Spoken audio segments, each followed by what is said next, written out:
Înainte ca timpul să înceapă, înainte ca stelele să strălucească pe cerul nopții și înainte ca omul să pășească pe pământ, Dumnezeu a creat ființe magnifice pentru a-L sluji și a-I se închina. Dintre aceste ființe cerești s-a ridicat unul dintre cei mai puternici războinici pe care cerul i-a cunoscut vreodată, Arhanghelul Mihail. Numele lui răsună prin sălile cerești ca o amintire a măreției lui Dumnezeu. Mihail nu este doar un înger oarecare. El este unul dintre comandanții principali ai oștirilor cerești, unul dintre cei 7 arhangheli care stau înaintea tronului celui prea înalt. Povestea lui este una de loialitate neclintită, putere de neegalat și devotament deplin față de Creatorul său. Deși Biblia nu dezvăluie toate tainele despre îngeri, ea ne oferă imagini puternice despre rolul unic al lui Mihail în planurile divine ale lui Dumnezeu. Să descoperim împreună de ce Arhanghelul Mihail este considerat cel mai puternic înger și cum existența lui revelează maestatea lui Dumnezeu în împărăția cerească. Numele poartă putere și scop. Numele Mihail, din ebraicul Michi, conține în el esența misiunii sale. Mei înseamnă cine, Ca înseamnă ca, iar el se referă la Dumnezeu. Împreună, ele formează întrebarea profundă: cine este ca Dumnezeu? Acest nume nu este doar o identificare, ci o declarație de credință, o amintire constantă că nimeni nu se compară cu Creatorul. Când profetul Daniel a primit viziuni despre vremurile de pe urmă, el a menționat acest puternic arhanghel în Daniel 12, versetul 1. În vremea aceea se va scula marele voievod Mihail, ocrotitorul copiilor poporului tău. În acest pasaj vedem că Mihail nu este doar un mesager, ci un prinț ceresc, un apărător al poporului lui Dumnezeu. Numele lui răsună ca o declarație de război împotriva oricărei ființe care ar îndrăzni să rivalizeze sau să se ridice deasupra Domnului. Această întrebare sub formă de nume a devenit trăsătura definitorie a lui Mihail când rebeliunea a izbucnit în cer. Această amintire, cine este ca Dumnezeu, a răsunat când el a condus îngerii credincioși împotriva celor care au îndrăznit să conteste autoritatea divină. Numele lui Mihail este prin urmare atât o întrebare cât și un răspuns, proclamând supremația absolută a lui Dumnezeu asupra întregii creații. Chiar înainte ca lumina să fie separată de întuneric, Dumnezeu a creat magnificele ființe cerești numite îngeri. Deși Biblia nu descrie momentul exact al creării îngerilor, ea face clar că ei existau înainte de întemeierea pământului, așa cum vedem în Iov 38, versetele 4 până la 7. Unde erai tu când am întemeiat pământul? Spune, dacă ai pricepere. Cine i-a hotărât măsurile, știi? Sau cine a întins frânghia de măsurat peste el? Pe ce sunt sprijinite temeliile lui? Sau cine i-a pus piatra din capul unghiului atunci când stelele dimineții izbucneau în cântări de bucurie și când toți fiii lui Dumnezeu scoteau strigăte de veselie? Dintre aceste prime ființe create, Mihail a fost format nu doar ca un înger obișnuit, ci ca unul dintre cei principali. Biblia nu oferă detalii specifice despre procesul creării lui, dar știm că el a luat ființă prin cuvântul lui Dumnezeu, așa cum este descris în Psalmul 148, versetele 2 până la 5. Lăudați-l toți îngerii lui, lăudați-l toate oștirile lui, să laude numele Domnului, căci el a poruncit și au fost făcute. Mihail a fost creat să slujească, să se închine și să împlinească scopurile divine.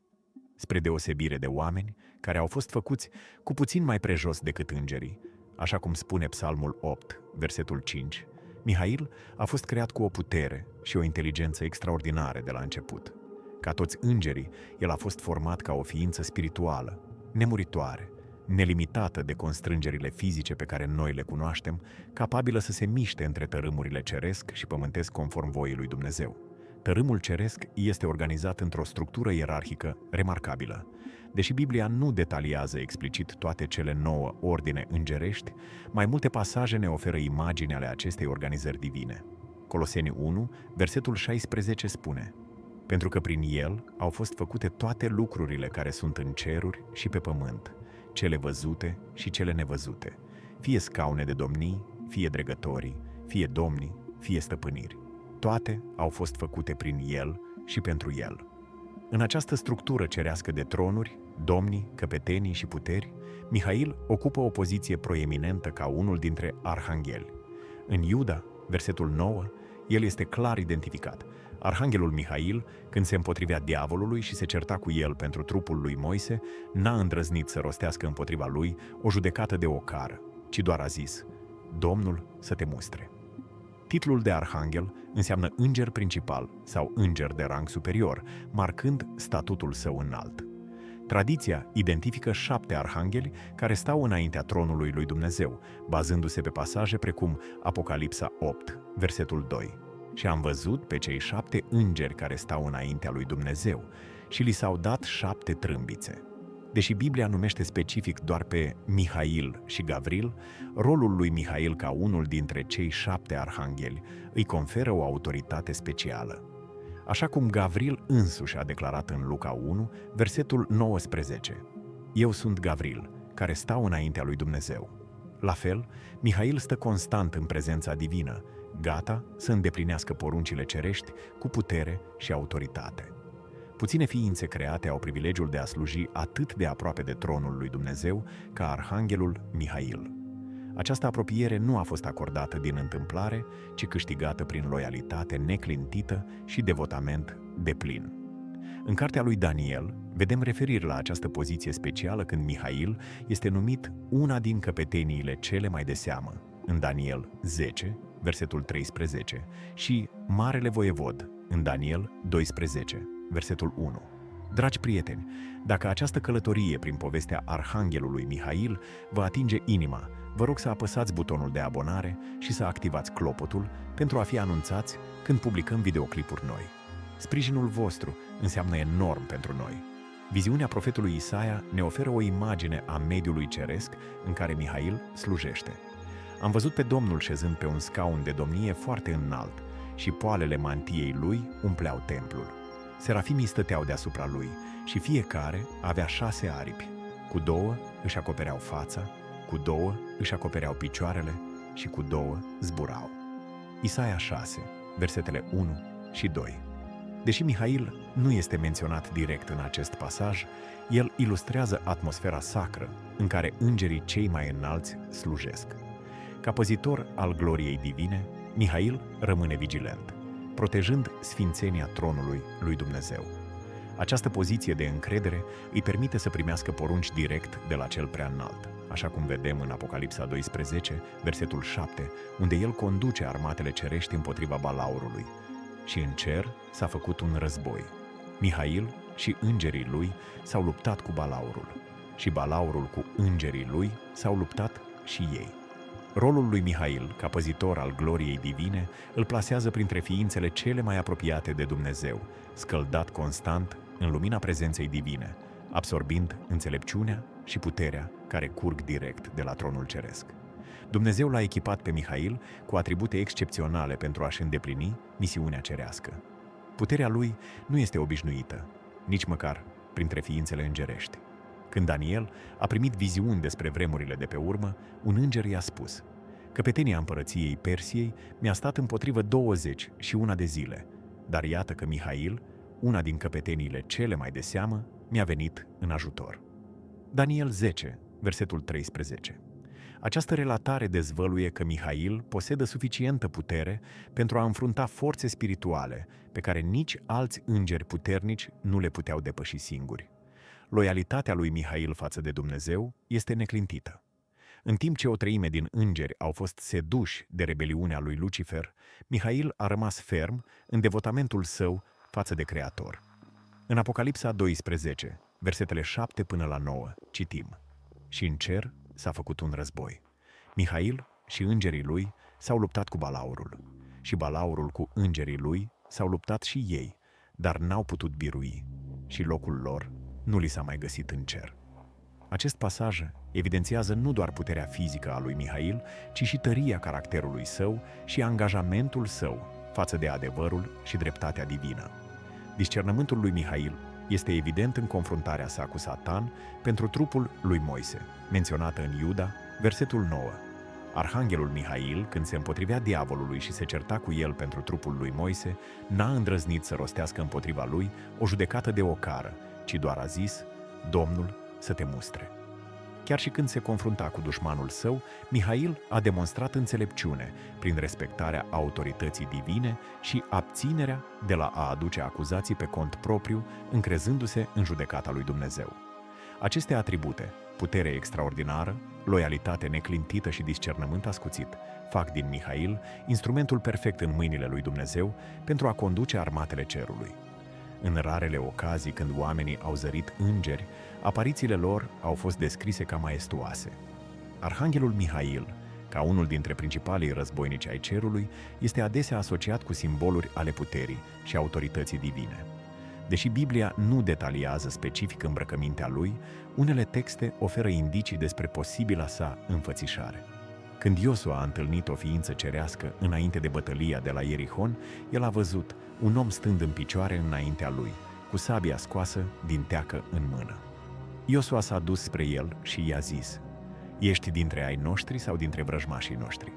El a răspuns: Nu, ci eu sunt căpetenia oștirii Domnului și acum am venit. Iosua 5, versetele 13 și 14. Mulți cercetători cred că acest comandant ar fi putut fi Mihail, având în vedere că el conduce armatele cerești. Sabia de foc este un simbol frecvent asociat cu Mihail, reprezentând dreptatea divină și apărarea scopurilor lui Dumnezeu. În Apocalipsa 1, versetul 16, Hristos este descris având o sabie ascuțită cu 2 tăișuri, ieșind din gură, simbolizând cuvântul lui Dumnezeu. Ca executant al voinței divine, Mihail poartă autoritatea acelui cuvânt. Armura cerească, care îl protejează pe acest arhanghel, nu este făcută din materiale pământești, ci din neprihănire și adevăr. Așa cum Pavel a descris în Efeseni 6, versetele 14 până la 17, armura spirituală include brâul adevărului, platoșa neprihănirii, scutul credinței, coiful mântuirii și sabia Duhului. Ca apărător al adevărului divin, Mihail este fără îndoială îmbrăcat într-o protecție similară la scară cerească, reflectând lumina și gloria pe măsură ce își îndeplinește misiunile divine. Conducerea în împărăția lui Dumnezeu nu este luată cu forța, ci este acordată. Mihail nu s-a autoproclamat comandant, ci a primit această autoritate direct de la Creator. În Daniel 10, versetul 21, un înger se referă la el ca Mihail, voievodul vostru, indicând un rol de conducere desemnat de Dumnezeu. Titlul de voievod implică autoritate regală, cineva care conduce prin delegarea regelui regilor. Amploarea puterii acordate lui Mihail devine evidentă în Apocalipsa 12, versetul 7, și în cer s-a făcut un război. Mihail și îngerii lui s-au luptat cu balaurul. Observați cum textul spune îngerii lui, cei aflați sub comanda lui Mihail. Aceasta arată clar că Dumnezeu a plasat legiuni întregi de ființe cerești sub autoritatea lui. Încrederea lui Dumnezeu în Mihail este demonstrată de mărimea responsabilităților încredințate lui.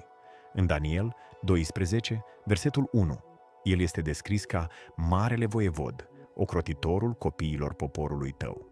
Când Dumnezeu a avut nevoie de cineva să-și apere poporul ales în timpul unei perioade de necaz fără precedent, el l-a numit pe Mihail pentru această sarcină critică.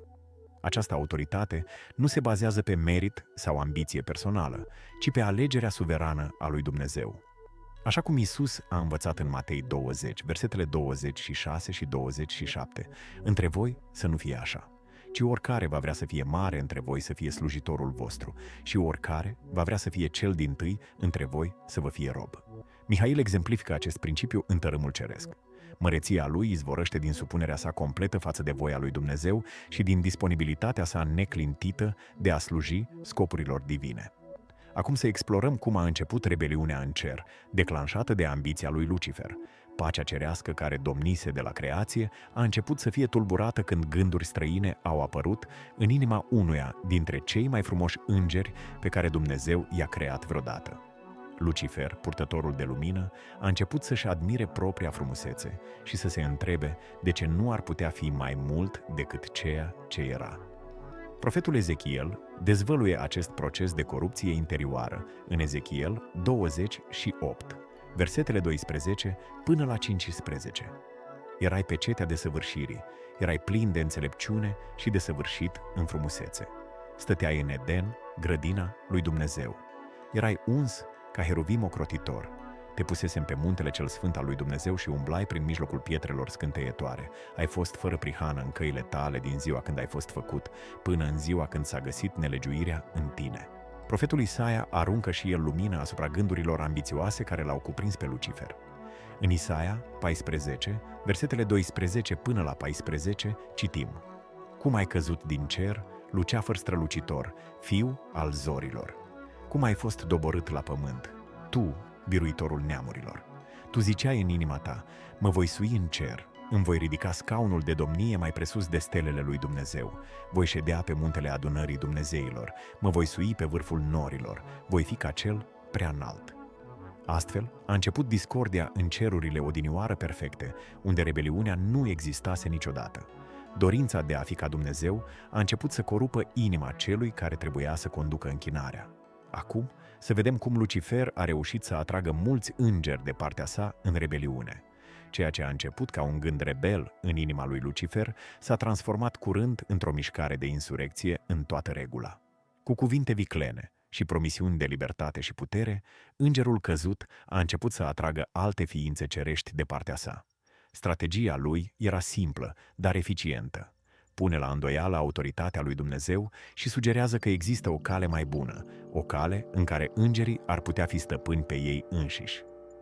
Amploarea acestei seduceri este revelată în cartea Apocalipsei, unde Ioan scrie în Apocalipsa 12, versetul 4: Coada lui a târât a treia parte din stelele cerului și le-a aruncat pe pământ. Stelele aici simbolizează îngerii care au fost înșelați și atrași în rebeliune. O treime din toți îngerii, un număr uluitor, au fost convinși să se întoarcă împotriva Creatorului lor. Apostolul Petru ne oferă mai multe detalii în a doua epistolă a lui Petru, capitolul 2, versetul 4. Căci dacă n-a cruțat Dumnezeu pe îngerii care au păcătuit, ci i-a aruncat în adânc, unde stau înconjurați de întuneric, legați cu lanțuri și păstrați pentru judecată. Și Iuda adaugă în versetul 6 al epistolei sale: El a păstrat pentru judecata zilei celei mari, puși în lanțuri veșnice, în întuneric, pe îngerii care nu și-au păstrat vrednicia, ci și-au părăsit locuința. Amploarea acestei seduceri este revelată în cartea Apocalipsei, unde Ioan scrie în Apocalipsa 12, versetul 4: Acești îngeri au schimbat gloria prezenței lui Dumnezeu pentru promisiuni goale de autonomie. Au renunțat la pozițiile lor de onoare în cer pentru a-L urma pe Cel care s-a ridicat împotriva planului divin. Niciodată înainte nu se uniseră atât de multe ființe cerești în opoziție față de Creatorul lor. Acum vom vedea cum Mihail a descoperit rebeliunea care se forma. În timp ce Lucifer răspândea semințe de rebeliune prin sălile cerești, Mihail a rămas credincios la tronul lui Dumnezeu. În aceste momente de apropiere de Creator, conspirația nu a mai putut rămâne ascunsă. Dumnezeu, care cunoaște toate inimile, i-a revelat credinciosului său arhanghel ce se desfășura în colțurile îndepărtate ale tărâmului ceresc. Deși Biblia nu detaliază exact cum a descoperit Mihail conspirația, putem vedea în Scriptură cum a răspuns. Însuși numele său, Mihail, cine este ca Dumnezeu, a devenit declarația sa de loialitate în fața rebeliunii crescânde.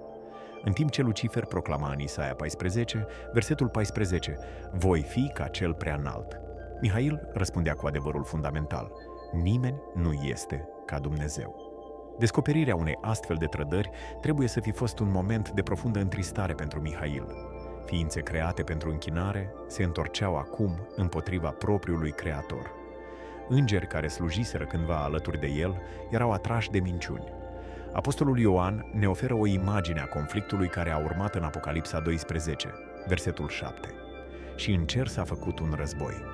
Mihail și îngerii lui s-au luptat cu balaurul și balaurul cu îngerii lui s-au luptat și ei. Confruntat cu această trădare, Mihail nu a ezitat.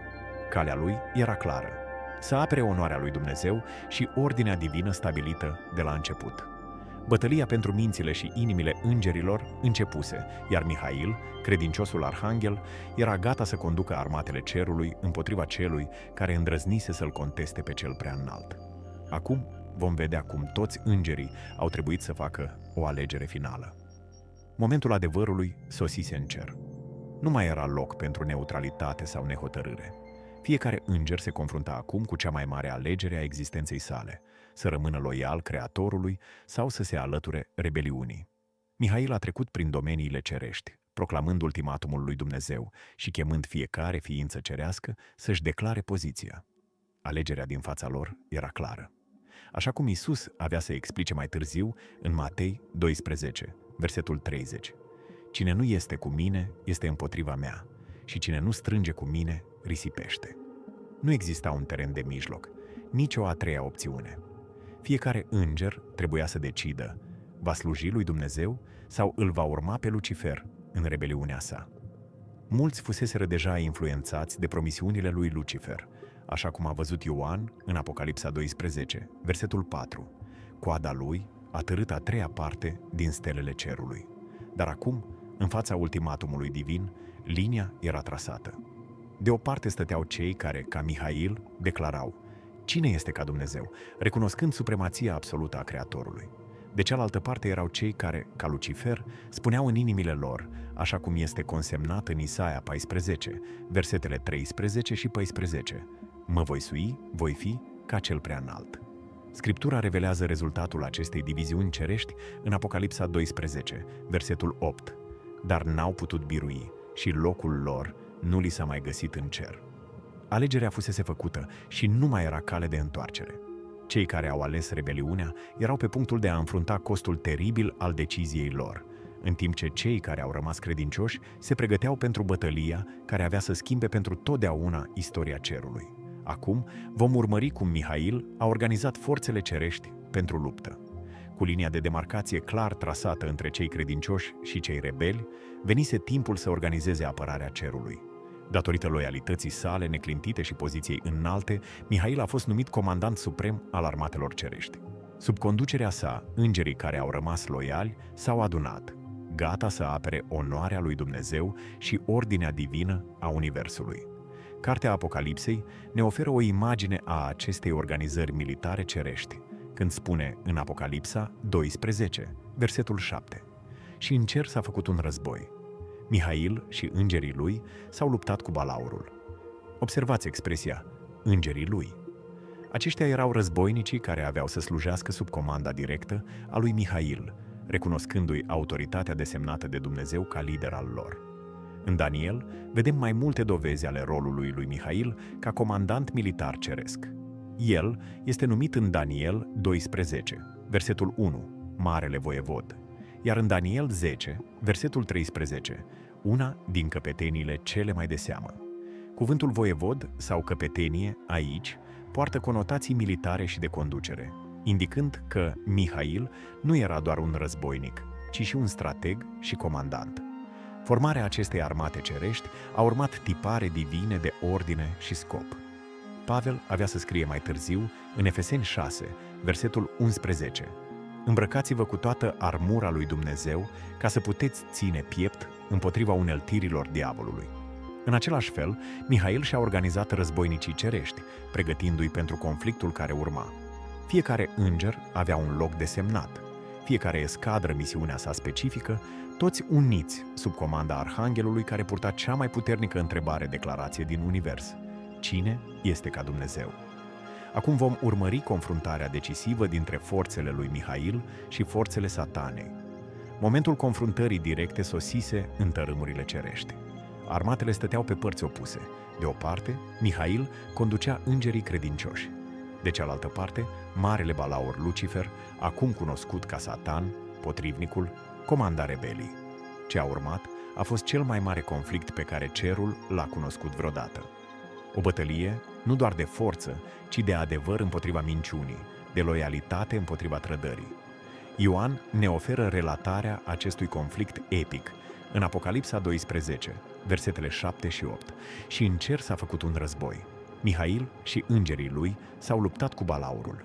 și Balaurul cu îngerii lui s-au luptat și ei, dar n-au putut birui și locul lor nu li s-a mai găsit în cer. Bătălia a fost aprigă, dar rezultatul nu a fost niciodată cu adevărat în dubiu. Cei care s-au ridicat împotriva Atotputernicului nu puteau niciodată să învingă. În centrul acestui conflict cosmic erau cei doi comandanți, Mihail, al cărui nume însuși contesta mândria dușmanului, și Balaurul, care îndrăznise să încerce o uzurpare a tronului lui Dumnezeu. Între ei nu era doar o ciocnire de putere, ci o coliziune fundamentală de principii. Mihail lupta pentru adevărul că doar Dumnezeu este suprem, în timp ce Balaurul susținea minciuna că ființele create ar putea rivaliza cu creatorul lor. Bătălia din cer le-a revelat tuturor ființelor create că rebeliunea împotriva lui Dumnezeu are consecințe. Așa cum Pavel avea să scrie mai târziu în Romani 6, versetul 23, plata păcatului este moartea. Pentru îngerii rebeli, rezultatul a fost expulzarea din cer și pierderea poziției lor originale, un destin îngrozitor pentru ființe care cunoscuseră cândva gloria prezenței divine. Acum vom vedea rezultatul final al bătăliei și expulzarea îngerilor rebeli. Bătălia cerească și-a atins punctul culminant când Mihail și îngerii săi, înzestrați cu putere divină, au înaintat împotriva forțelor satanei. Confruntarea a fost decisivă, iar rezultatul final. Ioan descrie ce s-a întâmplat în Apocalipsa 12, versetul 9. Și Balaurul cel mare, șarpele cel vechi, numit Diavolul, și Satana, acela care înșală întreaga lume, a fost aruncat pe pământ și împreună cu el au fost aruncați și îngerii lui. Aceasta nu a fost o victorie parțială sau temporară. Rebelii au fost complet înfrânți și alungați din prezența lui Dumnezeu, așa cum citim din nou în Apocalipsa 12, versetul 8. N-au putut birui și locul lor nu li s-a mai găsit în cer. Iisus însuși s-a referit la acest eveniment când le-a spus ucenicilor săi în Luca 10, versetul 18. Am văzut pe Satana căzând ca un fulger din cer. Expulzarea a fost totală și ireversibilă. Petru descrie soarta îngerilor căzuți în a doua epistolă a lui Petru, capitolul 2, versetul 4.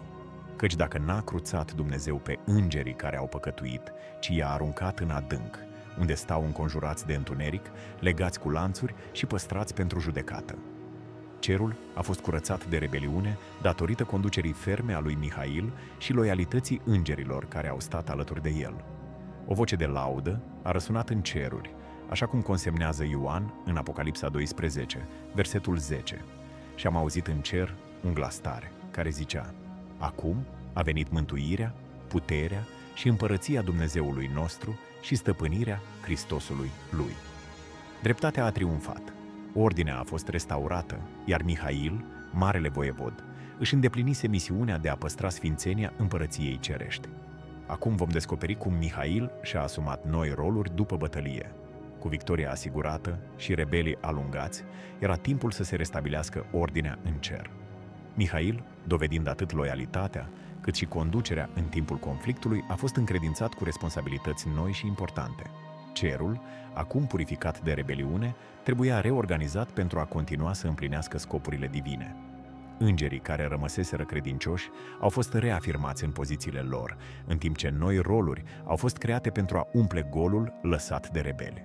Așa cum Pavel sugerează în Efeseni 1, versetul 21, există conducători, autorități, puteri și domnii în tărâmul spiritual, iar după război, această structură trebuia reconfigurată.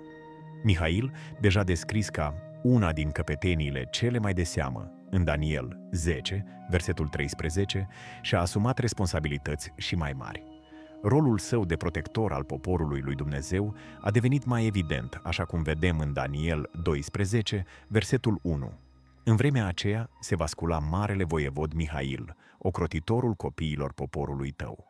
Dincolo de îndatoririle sale de protecție, lui Mihail i s-a dat și autoritate să continue să se opună forțelor răului care operau acum de pe pământ. În Iuda, versetul 9, îl vedem activ chiar și după marea bătălie. Arhanghelul Mihail, când se împotrivea diavolului și se certa cu el pentru trupul lui Moise, n-a îndrăznit să rostească împotriva lui o judecată de ocară, ci doar a zis: Domnul să te mustre. Reorganizarea împărăției cerești după război a marcat un nou capitol în istoria creației. În înțelepciunea sa infinită, Dumnezeu a folosit chiar și acest episod tragic de rebeliune pentru a-și revela mai mult dreptatea și gloria.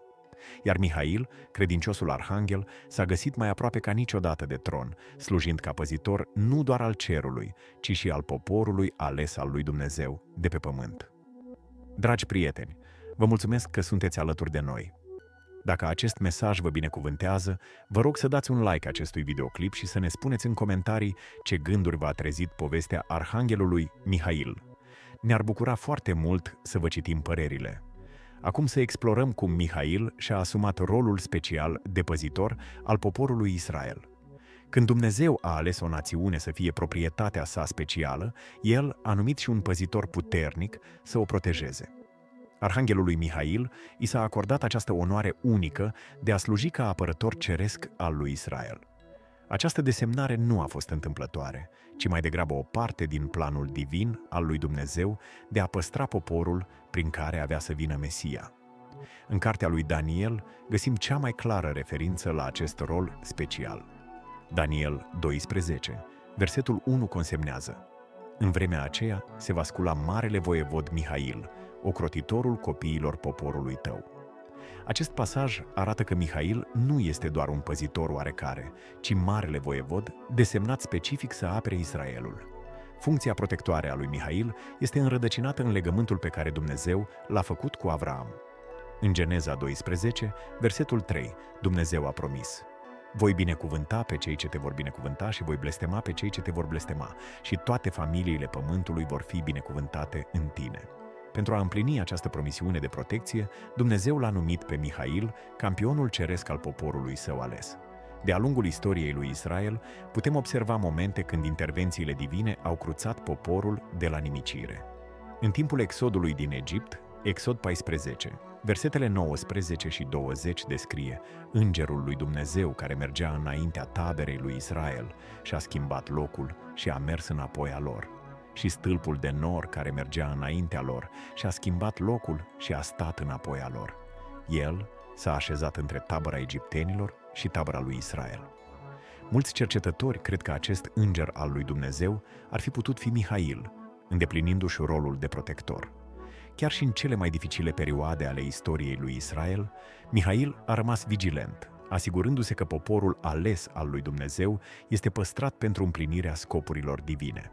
Acum să explorăm una dintre cele mai izbitoare relatări despre războiul spiritual care îl implică pe Mihail, consemnată în cartea lui Daniel. În timp ce Daniel se ruga și postea timp de 3 săptămâni, o bătălie intensă se desfășura în tărâmul nevăzut. Un mesager ceresc a fost trimis la Daniel, dar a întâmpinat o opoziție spirituală feroce. În Daniel 10, versetele 12 și 13, mesagerul explică: Nu te teme de nimic, Daniele, căci cuvintele tale au fost ascultate din cea dintâi zi, când ți-ai pus inima ca să înțelegi și să te smerești înaintea Dumnezeului tău, și tocmai din pricina cuvintelor tale vin eu acum. Dar căpetenia împărăției Persiei mi-a stat împotrivă 21 de zile. Și iată că Mihail, una din căpeteniile cele mai de seamă, mi-a venit în ajutor. Acest pasaj ridică vălul care separă lumea fizică de cea spirituală, revelând că bătălii invizibile au loc constant. Căpetenia împărăției Persiei nu era un conducător uman, ci o entitate spirituală cu autoritate asupra acelei regiuni, opunându-se planurilor lui Dumnezeu pentru Israel. Intervenția lui Mihail a fost necesară pentru a depăși această rezistență. Ca una din căpeteniile cele mai de seamă, Mihail avea autoritatea și puterea de a confrunta această forță spirituală. Mesagerul recunoaște că fără ajutorul lui Mihail nu ar fi putut străpunge bariera spirituală pentru a ajunge la Daniel. Mai târziu, în Daniel 10, versetele 20 și 21, mesagerul adaugă: Știi pentru ce am venit la tine? Acum mă întorc să mă lupt împotriva căpeteniei Persiei și când voi pleca, iată că va veni căpetenia Greciei. Dar vreau să-ți fac cunoscut ce este scris în cartea adevărului. Nimeni nu mă ajută împotriva acestora, afară de voievodul vostru Mihail. Această afirmație confirmă că Mihail nu era angajat doar în bătălii izolate, ci era continuu implicat într-un conflict spiritual mai larg, apărând poporul lui Dumnezeu împotriva forțelor întunericului. În continuare vom privi o confruntare directă între Mihail și Satan, o întâlnire care revelează mult despre caracterul și autoritatea arhanghelului. Unul dintre cele mai intrigante episoade care îl implică pe Mihail este menționat în scurta epistolă a lui Iuda. Ea descrie o dispută directă cu Satan pentru trupul lui Moise.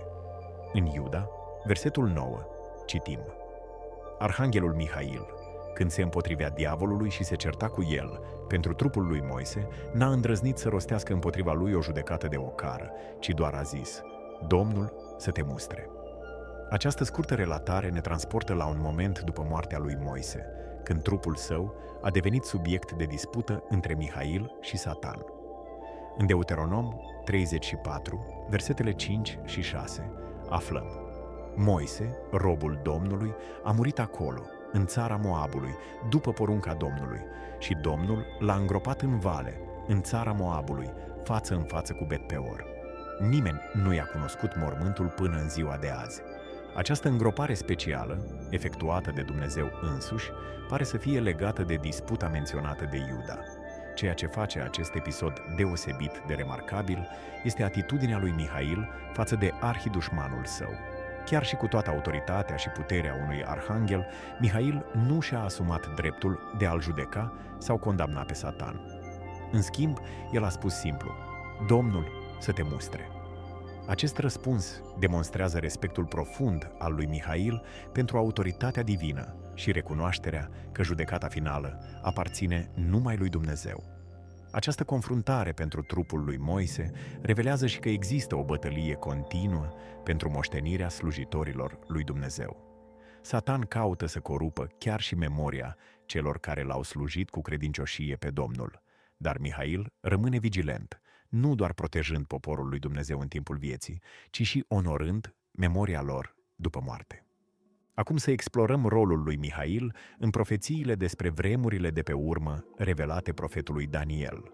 Printre cele mai uimitoare profeții din Scriptură sunt viziunile date lui Daniel despre viitorul îndepărtat. Într-un moment cheie al acestor revelații, Mihail este menționat proeminent.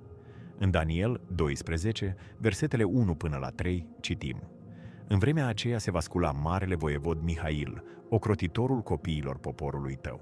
Aceasta va fi o vreme de strâmtorare cum n-a mai fost de când sunt neamurile și până la vremea aceasta. Dar în vremea aceea, poporul tău va fi mântuit, și anume, oricine va fi găsit scris în carte. Mulți din cei ce dorm în țărâna pământului se vor scula, unii pentru viața veșnică și alții pentru ocară și rușine veșnică. Cei înțelepți vor străluci ca strălucirea cerului și cei ce vor învăța pe mulți să umble în neprihănire vor străluci ca stelele în veac și în veci de veci. Acest pasaj profetic îl plasează pe Mihail în centrul evenimentelor finale ale istoriei umane. În momentul celei mai mari necazuri, când forțele răului își vor aduna toată puterea împotriva poporului lui Dumnezeu, Mihail se va ridica ca apărător al lor. Această expresie indică o intervenție divină directă și puternică prin arhanghel. Timpul descris ca o vreme de strâmtorare cum n-a mai fost marchează punctul culminant al luptei cosmice dintre bine și rău. Este semnificativ că în acest moment crucial, Dumnezeu îl numește pe Mihail campionul ceresc al poporului său. Aceeași figură îngerească care l-a alungat pe Satan din cer la început, va confrunta din nou forțele întunericului în vremurile de pe urmă. Profeția continuă să descrie învierea morților și judecata finală, evenimente strâns legate de ridicarea lui Mihail. Aceasta sugerează că rolul arhanghelului nu este doar de a proteja poporul lui Dumnezeu, ci și de a inaugura tranziția de la istorie la eternitate. Acum să vedem cum Mihail a protejat poporul lui Dumnezeu în timpul perioadei dificile a robiei babiloniene. Când Ierusalimul a căzut și poporul lui Iuda a fost dus în robie la Babilon, părea că promisiunile lui Dumnezeu au eșuat. Totuși, chiar și în acest timp de disciplinare națională, protecția divină a rămas asupra celor credincioși. Cartea lui Daniel ne oferă imagini ale modului în care arhanghelul Mihail și-a continuat rolul de păzitor al lui Israel, chiar și pe parcursul captivității. Într-adevăr, în Daniel 10, versetul 21, mesagerul ceresc îi revelează lui Daniel: nimeni nu mă ajută împotriva acestora, afară de voievodul vostru, Mihail. Această afirmație arată că, chiar și când poporul era împrăștiat și sub stăpânire străină, voievodul lor ceresc lupta încă pentru ei în tărâmurile spirituale. În timpul robiei găsim exemple remarcabile de protecție divină. În Daniel 3, când Hanania, Mișael și Azaria, mai bine cunoscuți ca Șadrac, Meșac și Abednego, au fost aruncați în cuptorul de foc, împăratul Nebucadnețar a exclamat uimit în Daniel 3, versetul 25: iată, eu văd 4 oameni umblând slobozi în mijlocul focului și nevătămați, și chipul celui de-al 4-lea seamănă cu al unui fiu de Dumnezei. În Daniel 6, când Daniel a fost aruncat în groapa cu lei, el mărturisește în Daniel 6, versetul 22: Dumnezeul meu a trimis pe îngerul său și a închis gura leilor, care nu mi-au făcut niciun rău. Mulți cercetători cred că aceste intervenții supranaturale ar fi putut fi lucrarea lui Mihail, îndeplinindu-și misiunea de a proteja poporul ales. Robia babiloniană a testat sever credința lui Israel, dar a demonstrat și că protecția divină, efectuată prin arhanghelul Mihail, nu era limitată de granițe geografice sau condiții politice. Chiar și în exil, cei credincioși rămâneau sub grija atentă a marelui lor voievod ceresc. Acum să privim mai îndeaproape unul dintre cele mai dramatice episoade de intervenție divină din timpul robiei babiloniene, un eveniment în care mulți cred că Mihail a fost prezent. Daniel, capitolul 3, povestește istoria a 3 tineri evrei care au refuzat să se închine statuii de aur a împăratului Nebucadnețar. Înfuriat de sfidarea lor, împăratul a poruncit să fie aruncați într-un cuptor încins de 7 ori mai tare decât de obicei. Căldura era atât de intensă încât soldații care i-au aruncat în foc au murit din cauza flăcărilor. Dar ceva extraordinar s-a întâmplat. În Daniel 3, versetele 24 și 25, citim reacția împăratului. Atunci împăratul Nebucadnețar s-a înspăimântat și s-a sculat repede. A luat cuvântul și a zis sfetnicilor săi: n-am aruncat noi în mijlocul focului 3 oameni legați? Ei au răspuns împăratului: negreșit, împărate. El a luat iarăși cuvântul și a zis: ei bine, eu văd 4 oameni umblând slobozi în mijlocul focului și nevătămați, și chipul celui de-al 4-lea seamănă cu al unui fiu de Dumnezei. Această a 4-a figură, descrisă de împăratul păgân ca seamănând cu al unui fiu de Dumnezei, a fost interpretată în diverse moduri. Unii văd aceasta ca o apariție preîntrupare a lui Hristos, în timp ce alții cred că era un înger trimis să-i protejeze pe cei credincioși. Având în vedere rolul lui Mihail ca păzitor al lui Israel, este plauzibil că el a fost această figură misterioasă. Protecția a fost atât de completă încât atunci când tinerii au ieșit din cuptor, Daniel 3, versetul 27 ne spune: dregătorii, îngrijitorii, cârmuitorii și sfetnicii împăratului s-au strâns și au văzut că focul n-avusese nicio putere asupra trupului acestor oameni, că nici perii capului lor nu se pârliseră, hainele le rămăseseră neschimbate și nici măcar miros de foc nu se prinsese de ei. Această minune extraordinară demonstrează puterea protecției divine asupra celor credincioși și sugerează că, atunci când este necesar, Mihail se poate manifesta vizibil pentru a-și îndeplini rolul de păzitor al poporului ales al lui Dumnezeu. În continuare, să explorăm cum Mihail se angajează în bătălii spirituale, care au impact direct asupra împărățiilor și națiunilor pământești.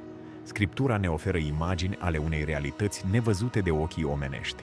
Există un conflict spiritual continuu care influențează evenimentele de pe pământ.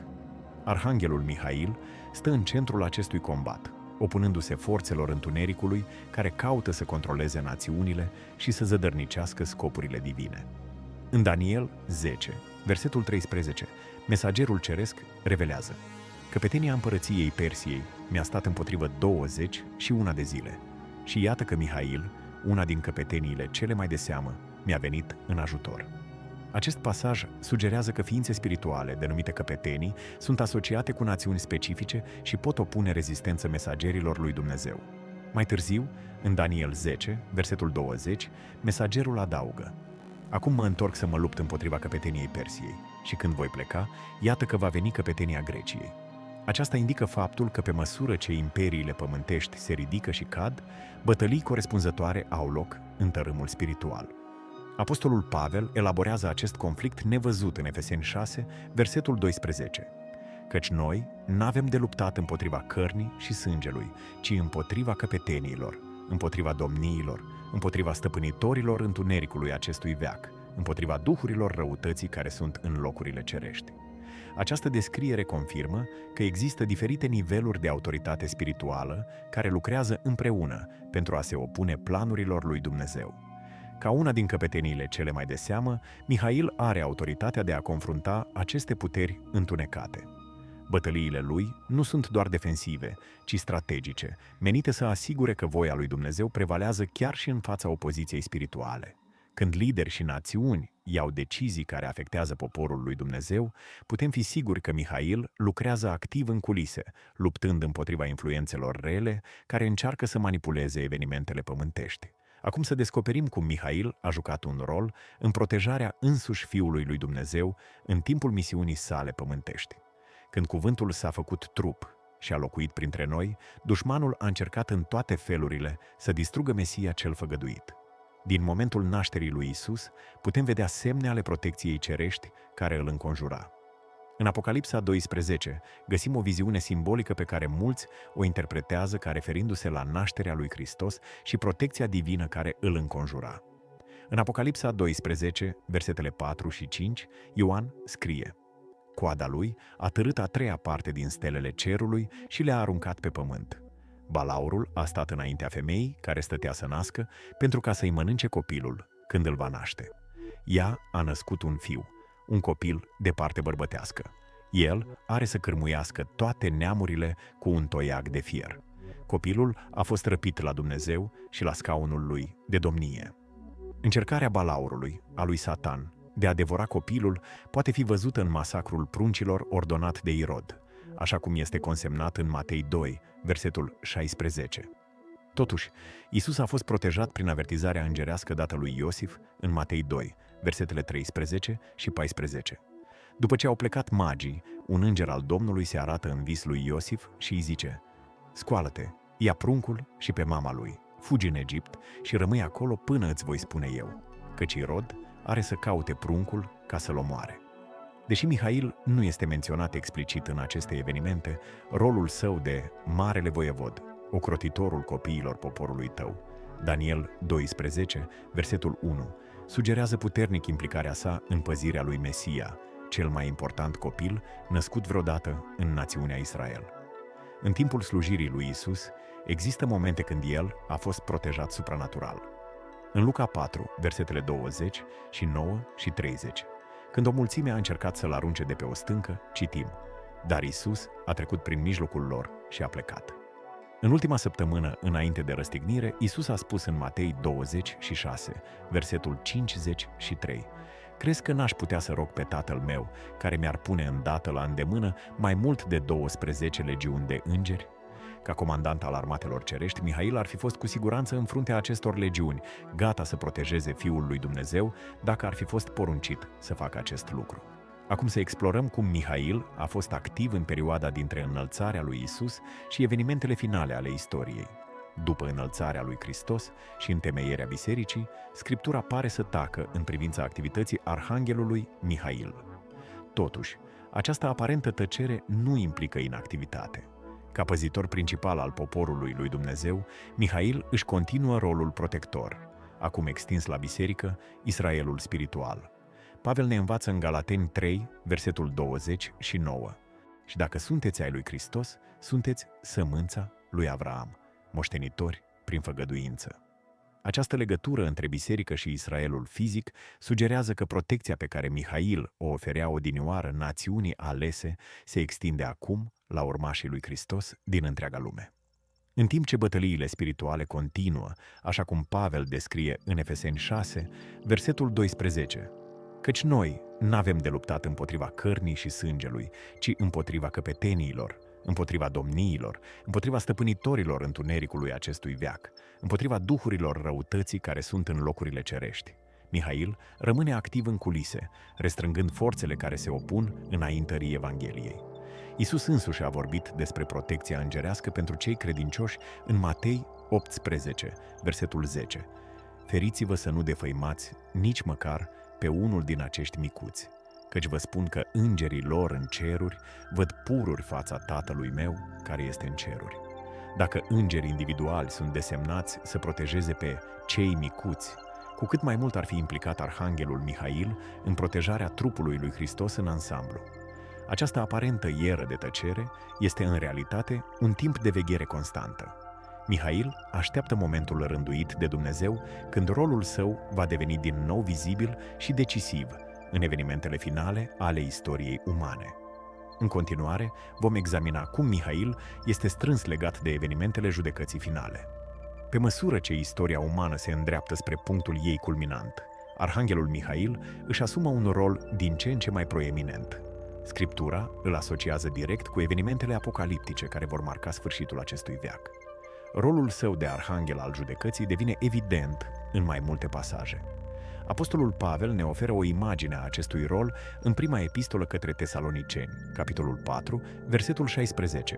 Căci însuși Domnul, cu un strigăt, cu glasul unui arhanghel și cu trâmbița lui Dumnezeu, se va coborî din cer și întâi vor învia cei morți în Hristos.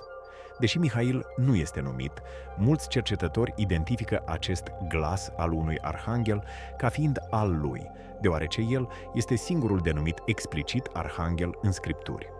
Această legătură cu învierea morților este întărită în profeția din Daniel 12, versetele 1 și 2, unde intervenția lui Mihail este direct legată de înviere.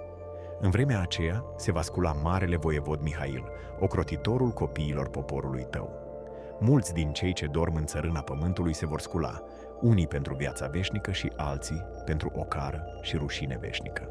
Iisus a vorbit și el despre îngeri implicați în judecată în Matei 13, versetele 41 și 42.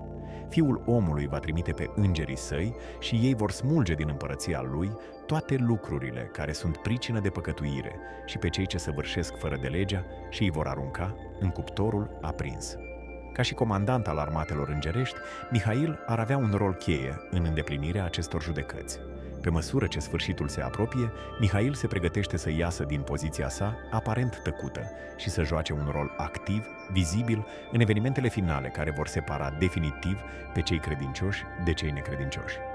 Acum vom explora rolul lui Mihail ca vestitor al întoarcerii glorioase a lui Hristos. Unul dintre cele mai așteptate momente din istoria răscumpărării este întoarcerea lui Isus în glorie. Scriptura asociază acest eveniment cu sunetul unei trâmbițe puternice care anunță lumii sosirea regelui regilor. Arhanghelul Mihail pare să aibă un rol central în acest anunț cosmic. Pavel descrie acest moment în prima epistolă către Tesaloniceni, capitolul 4, versetul 16. Căci însuși Domnul, cu un strigăt, cu glasul unui arhanghel și cu trâmbița lui Dumnezeu, se va coborî din cer și întâi vor învia cei morți în Hristos. Aici vedem o succesiune clară, o poruncă divină urmată de glasul arhanghelului și sunetul trâmbiței, precedând coborârea Domnului. Iisus menționează și el această trâmbiță în Matei 24, versetul 31. El va trimite pe îngerii săi cu trâmbița răsunătoare și vor aduna pe aleșii lui din cele 4 vânturi, de la o margine a cerurilor până la cealaltă. Acest anunț audibil nu va fi doar un semnal, ci o chemare pentru a-i aduna pe aleșii lui Dumnezeu din întreaga lume. Pavel adaugă mai multe detalii în prima epistolă către Corinteni, capitolul 15, versetele 51 și 52. Iată, vă spun o taină, nu vom adormi toți, dar toți vom fi schimbați. Într-o clipă, într-o clipeală din ochi, la cea din urmă trâmbiță. Trâmbița va suna, morții vor învia nesupuși putrezirii și noi vom fi schimbați.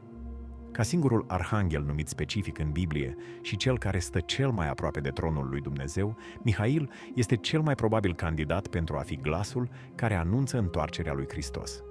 rolul său de vestitor ceresc va marca începutul fazei finale a victoriei lui Dumnezeu asupra răului. Acum vom vedea cum Mihail joacă un rol crucial în protejarea celor credincioși în timpul celei mai mari suferințe din istoria omenirii. Scriptura vorbește despre un timp de suferință fără precedent, care va preceda sfârșitul acestui veac. Va fi o perioadă de persecuție intensă împotriva poporului lui Dumnezeu, când forțele răului își vor lansa asaltul final și cel mai disperat. În acest moment critic, Mihail se va ridica ca apărător al celor aleși. Daniel ne oferă cea mai clară descriere a acestei intervenții în Daniel 12, versetul 1. În vremea aceea se va scula marele voievod Mihail, ocrotitorul copiilor poporului tău. Aceasta va fi o vreme de strâmtorare, cum n-a mai fost de când sunt neamurile și până la vremea aceasta. Dar în vremea aceea, poporul tău va fi mântuit, și anume, oricine va fi găsit scris în carte. Acest pasaj revelează mai multe adevăruri importante. În primul rând, va fi un timp de suferință fără egal în istoria omenirii. În al doilea rând, Mihail se va ridica în acest moment specific, indicând o intervenție divină, directă și puternică. Și în al treilea rând, rezultatul acestei intervenții va fi eliberarea poporului lui Dumnezeu. Iisus a vorbit și el despre acest timp în Matei 24, versetele 21 și 22.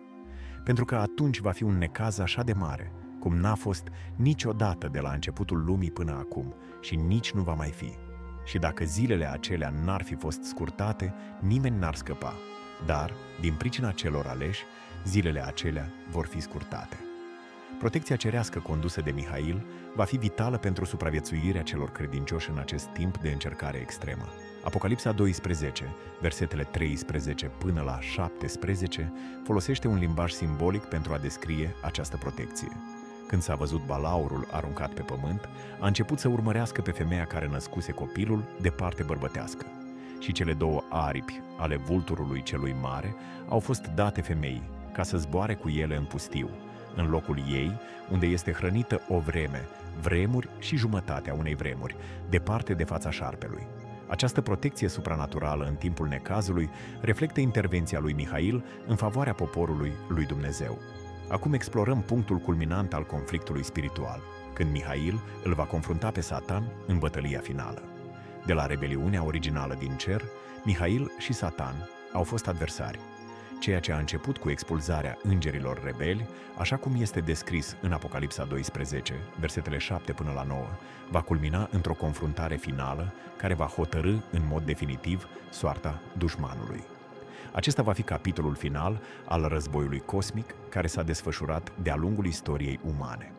În Apocalipsa 20, versetele 1 până la 3, Ioan scrie: Apoi am văzut coborându-se din cer un înger care ținea în mână cheia adâncului și un lanț mare. El a pus mâna pe balaur, pe șarpele cel vechi, care este diavolul și Satana, și l-a legat pentru 1000 de ani. L-a aruncat în adânc, l-a închis acolo și a pecetluit intrarea deasupra lui, ca să nu mai înșele neamurile, până se vor împlini cei 1000 de ani. După aceea, trebuie să fie dezlegat pentru puțină vreme. Deși acest înger nu este numit, autoritatea și puterea pe care le demonstrează în legarea lui Satan sugerează puternic că ar putea fi Mihail, rivalul constant al lui Satan. Acest act de legare a dușmanului marchează începutul unei perioade fără precedent de pace, în care influența răului va fi restrânsă. După cei 1000 de ani, Apocalipsa 20, versetele 7 până la 10, descrie confruntarea finală. Când se vor împlini cei 1000 de ani, Satana va fi dezlegat și va ieși din temnița lui ca să înșele neamurile care sunt în cele 4 colțuri ale pământului. Au înaintat pe fața pământului și au împresurat tabăra sfinților și cetatea prea iubită. Dar din cer s-a coborât un foc care i-a mistuit și diavolul care îi înșela a fost aruncat în iazul de foc și de pucioasă. În această bătălie decisivă, forțele cerești, conduse probabil din nou de Mihail, vor obține victoria finală și absolută. Dușmanul căruia Mihail i s-a opus de la început va fi în sfârșit înfrânt pentru totdeauna.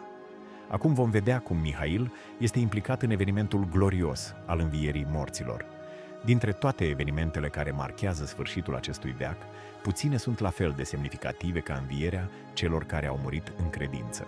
Scriptura îl conectează pe Mihail direct de acest moment triumfător, când cei credincioși vor fi eliberați din legăturile morții.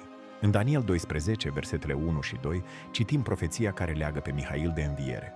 În vremea aceea se va scula marele voievod Mihail, ocrotitorul copiilor poporului tău.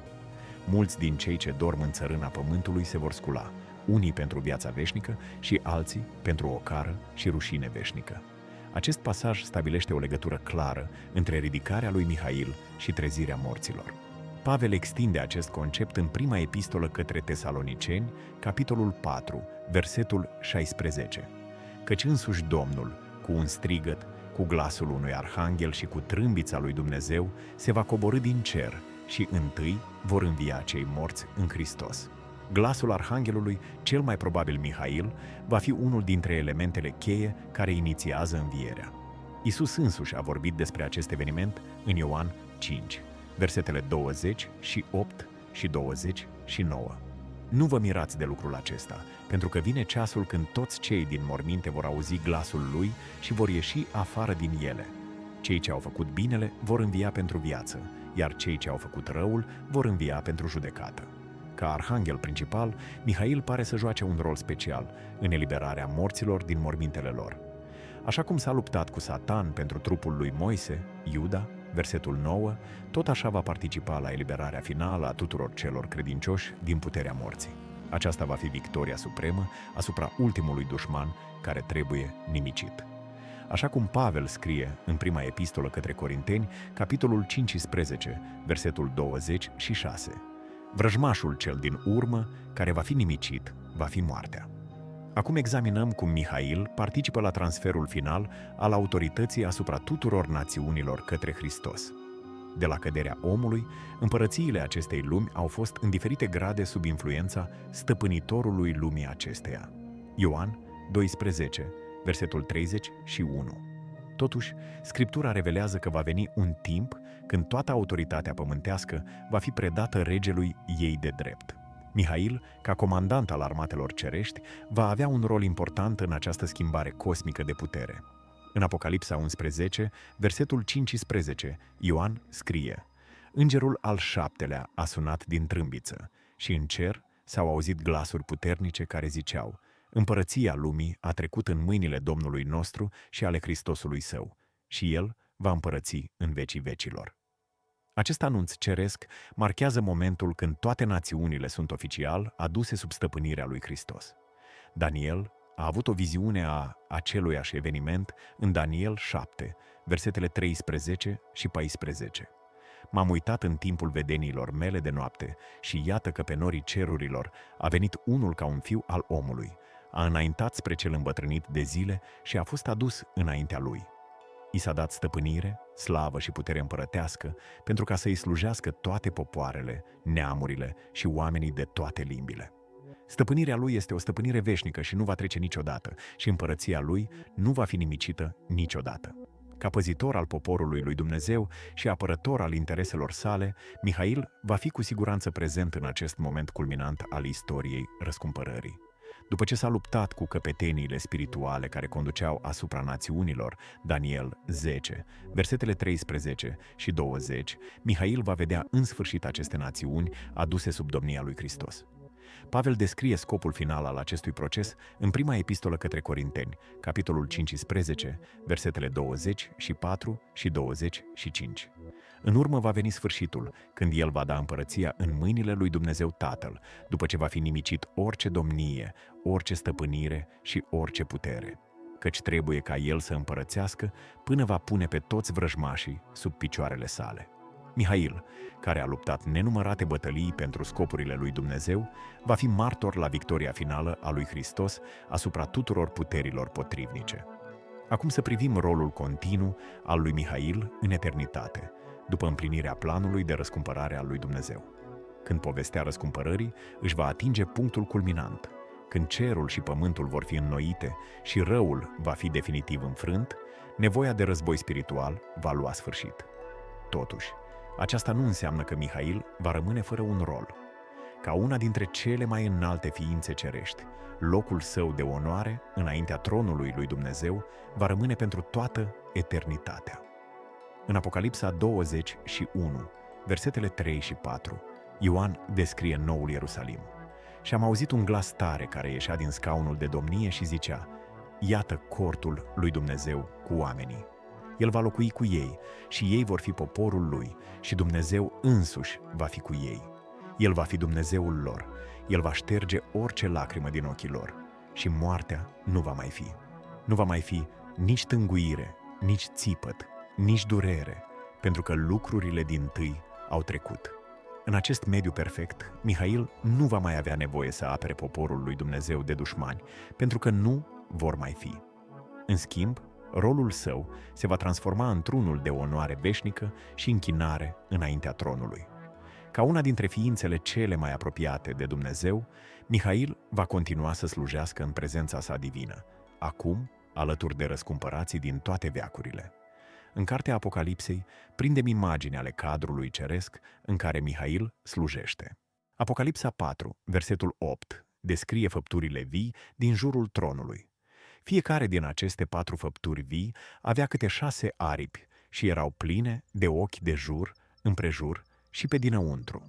Zi și noapte ziceau fără încetare: Sfânt, Sfânt, Sfânt este Domnul Dumnezeu, Cel Atotputernic, care era, care este, care vine. În noua creație, Mihail își va continua funcția primară, să-L glorifice pe Dumnezeu și să împlinească voia sa. Diferența este că acum nu vor mai fi războaie de purtat, nici dușmani de confruntat. Arhanghelul, al cărui nume înseamnă Cine este ca Dumnezeu, va demonstra pentru toată eternitatea prin slujirea sa că, într-adevăr, nimeni nu se compară cu Domnul Domnilor și Regele Regilor. Dragi prieteni, am ajuns la sfârșitul acestei călătorii incredibile, explorând povestea Arhanghelului Mihail.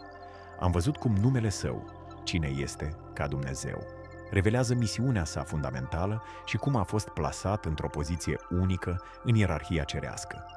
Am urmărit conducerea sa în marea bătălie împotriva lui Lucifer și a îngerilor rebeli. Am descoperit rolul său de protector al lui Israel și apărător al celor credincioși de-a lungul veacurilor. Și în cele din urmă, am înțeles cum Mihail va juca un rol central în evenimentele finale ale istoriei. Mihail nu este doar un alt înger. El este campionul ceresc al lui Dumnezeu, păzitorul poporului său ales, războinicul care înfruntă forțele întunericului și cel care se va ridica în momentele cele mai decisive. Dacă v-a plăcut acest conținut și doriți să continuați să învățați despre marii eroi ai Bibliei, nu uitați să vă abonați la canalul Izvorul Vieții. Apăsați butonul de abonare chiar acum și activați clopotul pentru a fi anunțați despre videoclipurile noastre viitoare. Și dacă acest mesaj v-a atins inima, împărtășiți-l cu prietenii și familia voastră. Nu știți niciodată cine ar putea avea nevoie să audă aceste adevăruri astăzi. Vă rugăm să ne scrieți în comentarii ce părere aveți despre rolul îngerilor în viața credincioșilor. Ați simțit vreodată protecția divină în viața voastră? Ne-ar bucura să vă citim mărturiile. Să continuăm împreună această călătorie de descoperire a minunilor cuvântului lui Dumnezeu. Ne vedem în următorul videoclip.